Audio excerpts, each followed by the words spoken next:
iyo ndi kumuvuga mba numva bwakwira bugacya. Uyu mukunzi witwa Kristo mbonye yambika utari wambaye, uyu mukunzi witwa Kristo mbonye gutambutsa utagagombye gutambuka, uyu mukunzi witwa Kristo mbonye kuzanisha ukuboko kubugwaneza, arangije arakuzana kubera ko ni umukunzi mwiza. Haleluya. Mujya musezerana, yarangiza arataka kugira inama. Uyu mukunzi witwa Kristo muragendana ntajya kurekura, icyo mukundira iyo yagufashe aba yagufashe. Muri byararimbye aravuga ngo urukundo rwanjye rukeya ntabwo rwamufata ngo rumukomeze, ariko ngo Yesu aramfata. Imana ishimwe. Wifurije gufatwa na Yesu. Iyo wafashwe na Yesu niyo ugenda bijya byemera. Imana ihabwa icyubahiro cyane.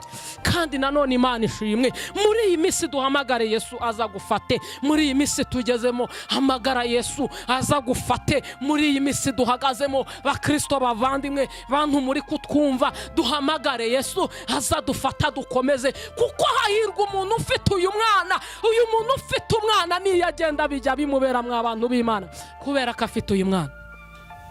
Narindi mvuga kuri uyu mukunzi witwa Kristo. Uyu mukunzi witwa Kristo, narindi kuvuga ngo muragendana. Imana ishimwe. Ntabwo ajya kureka. Uyu mukunzi witwa Kristo niyo mu rugo byagucanze, uyu mukunzi ukamuhamagara araza akakwitaba. Uyu mukunzi witwa Kristo mbonye agirira abantu neza. Uyu mukunzi witwa Kristo ntabwo muvugana ngo narangiza ajya kubwira abantu ngo runaka twavuganye gutya. Uyu mukunzi witwa Kristo, Imana ishimwe. Narindimo mbwira abantu baduteze amatwi, ndimo ndi kubwira abantu bari kutwumva ngo twikomeze ku mukunzi witwa Kristo, twikomeze kuri uyu mukunzi.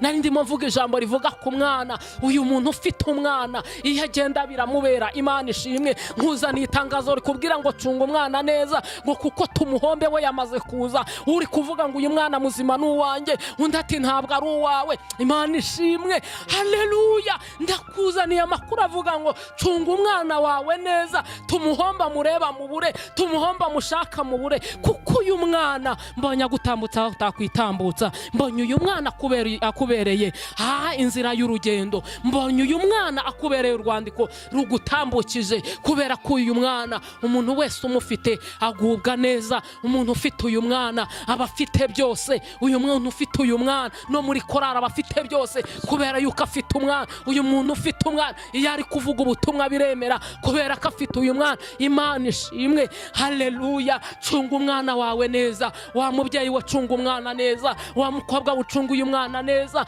Wa mugabo we cunga umwana neza, kuko umuntu ufite uyu mwana hajya abasha kukwambutsa. Imana ishimwe. Umuntu ufite uyu mwana akwicaza aho utakwicara. Uyu muntu ufite uyu mwana no mu ndege yicaramo, kuko ufite uyu mwana. Imana ihabwe icyubahiro. Haleluya. Haleluya.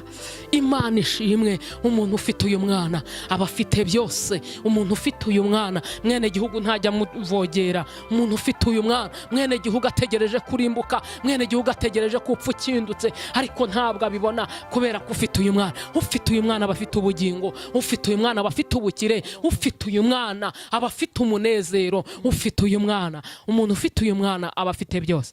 Imana ishimwe. Amen. Haleluya. Mbibutsa ko iki gihe ni igihe cyo gusenga, ni igihe cyo kwegerana n'Imana. Mbonye isengesho rirema ibintu bitari biriho bibaho. Mbonye isengesho rijya rifata imisozi rikayikuraho, kubera isengesho. Mwa bantu b'Imana mwe dukunde gusenga. Imana ishimwe. Haleluya. Mwa bantu b'Imana mwe dukunde gusenga. Ntabwo isi igitanga gahushya ko gusenga. Isi ntabwo izakubwira ngo nyabuneka reka ibyo urimo uzusenge, ahubwo uzabireka kubera ko ufite icyo ushaka. Haleluya. Umuntu ufite naze twegera Imana dusenge. Ndabahamagara ko twegera Imana tugasenga, kuko tutasenze ntacyo twaba turi cyo. Iri sengesho riragukomeza. Iri sengesho riguhesheje agaciro mu kazi ukora. Isengesho riguhaye agaciro. Imana ishimwe. Iri sengesho turikomereho cyane. Iri sengesho mbonye ritwambukije imipaka. Iri sengesho mwa bakobwa mwe nidusenga neza twizeye tukarushaho gukiranuka. Iri sengesho rirakora. Izina ry'Imana rihabwa icyubahiro. Imana ishimwe. Amen. Haleluya. Amen. Imana ishimwe. Nkuzaniye ijambo aya masaha, uyu mugoroba nkuzaniye ijambo ry'Imana rivuga. Imana ishimwe. haleluya, Amen. haleluya. Hallelujah. Imana ihabwa icyubahiro. Tujye gusoma ijambo ry'Imana. Imana ishimwe. Bifurije ko ritaca mu gutwi ngo rihingukire mu kundi, ahubwo turizirike ku nkingi y'imitima yacu. Imana ishimwe. Birashoboka ko wasomye cyane ugasoma iki gitabo, ariko uyu munsi ryongera rikuberera ishya. Uyu munsi wongere unezerererwe Imana. Uyu munsi wongere wakire ubundi buzima, wongere wakire Yesu nk'umwami n'umukiza wawe. Haleluya, haleluya. Mu kazi uri gukora wongere wakire Yesu. Ubona byanze ni wakire Yesu ahindura ibyanze guhinduka.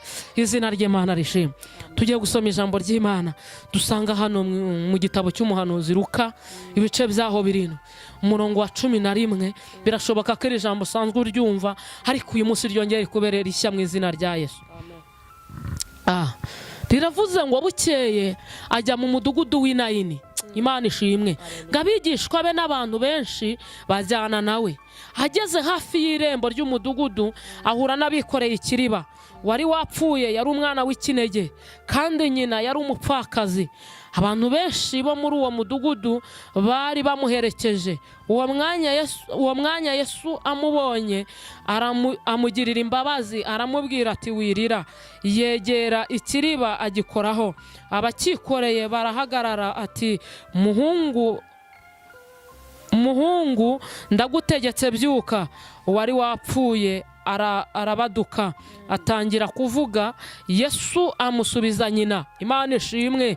Bose baterwa ubwoba bahimbaza Imana bati umuhanuzi ukomeye abonetse muri twe, kandi bati Imana igendereye ubwoko bwayo. Iyo nkuru y'ibyo yakoze yamamara i Yudaya hose no mu gihugu cyose gihereranye naho. Mwakire neza ijambo ry'Imana. Imana ishimwe. Haleluya. Nanone haleluya. Imana ishimwe. Jambo riratubwiye ngo Yesu ngo igihe kimwe yari arimo agenda, bivuze ngo yari ari kwigendagendera ajya mu mudugudu witwa Nayini.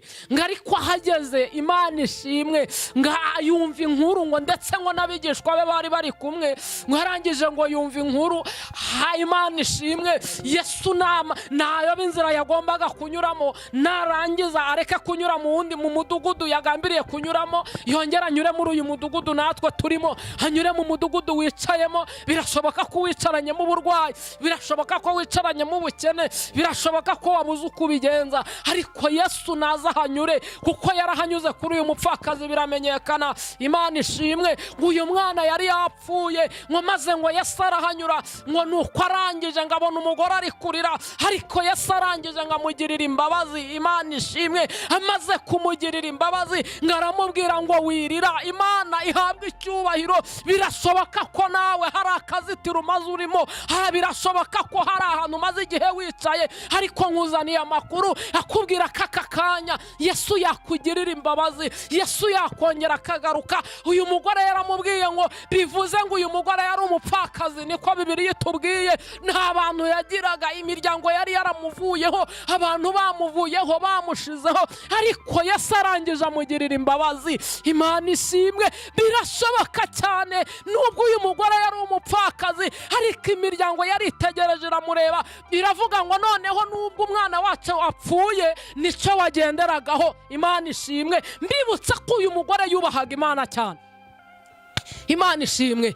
Iyi miryango birashoboka ko yari yahagurutse, iravuga ngo n'amaraso yacu arapfuye, nta kintu dufitiye, noneho ibyacu bivemo. Haleluya. Amazu yacu nuyavemo nurangiza, kuko usigaye uri nyakamwe. Ariko uyu mugore akomeza kubaha Imana, aravuga ngo ubwo nkunda nge ndamahoro, no mu byago nzaririmba, kubera ko ndamahoro. Urupfu rwaje nzaririmba. Imana ishimwe. Uyu mugore akomeza kubaha Imana, niyo turufu yarishije kubera kubaha Imana. Yesu arangije ahita ayoba inzira, aragaruka aza muri uyu mudugudu. Ahageze asanga umugore ari kurira. Umva ijambo ry'ihumure yamubwiye. Yaramubwiye ngo wirira, nubwo uri umupfakazi, nzi ubupfakazi bwawe, mu bupfakazi ntiwiyandaritse, mu bupfakazi ntabwo wagenze uko ushaka, ntabwo wagiye mu bapfumu. Niyo mpamvu nkugarutseho. Yesu aramubwira ngo wirira, ngo nuko Yesu arangije yigera imbere ngahura n'abantu bikoreye ikiriba. Haleluya, Imana ishimwe.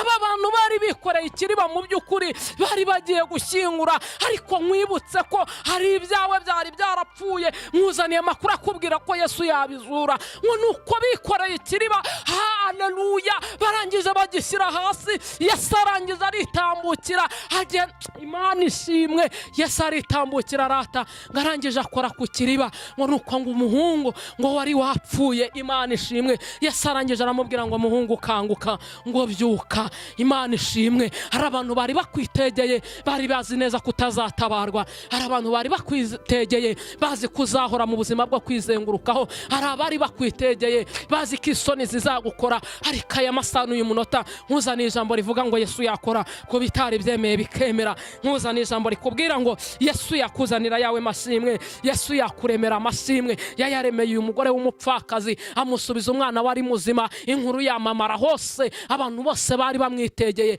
batungurwa n'ibyo bibaye. Imana ishimwe. Abantu bose bari bamwitegeye baravuga ati twari tuzi ko tumubonye, bari tuzi ko isoni zimukoze. Imiryango yari yamuvuyeho irangije iramugarukira ati burya wa muntu yarasenze, nje kukubwira ngo korera Imana uyitinya, egera Imana cyane. Abantu bose bamenya ko muziranye. Izina ry'Imana rihabwa icyubahiro. Imana ishimwe. Kandi nanone Imana ihabwa icyubahiro. Va mu gahuge, va mu bwigunge, egera Imana izakugirira neza. Wa mukobwa we, va mu bwigunge, witerwa ubwoba n'abantu, witerwa ubwoba n'abarozi. Va mu gahuge urimo, ukubita ivi hasi, uhamagara Imana, wegera Imana cyane. Yesu yakora ku kiriba ibyari byanze bikaba bizima. Yesu yakora ku kiriba akakuzanira inkuru y'ihumure. Yesu yakora ku kiriba. Imana ishimwe. Amateka agahinduka. Yesu yakoresha itegeko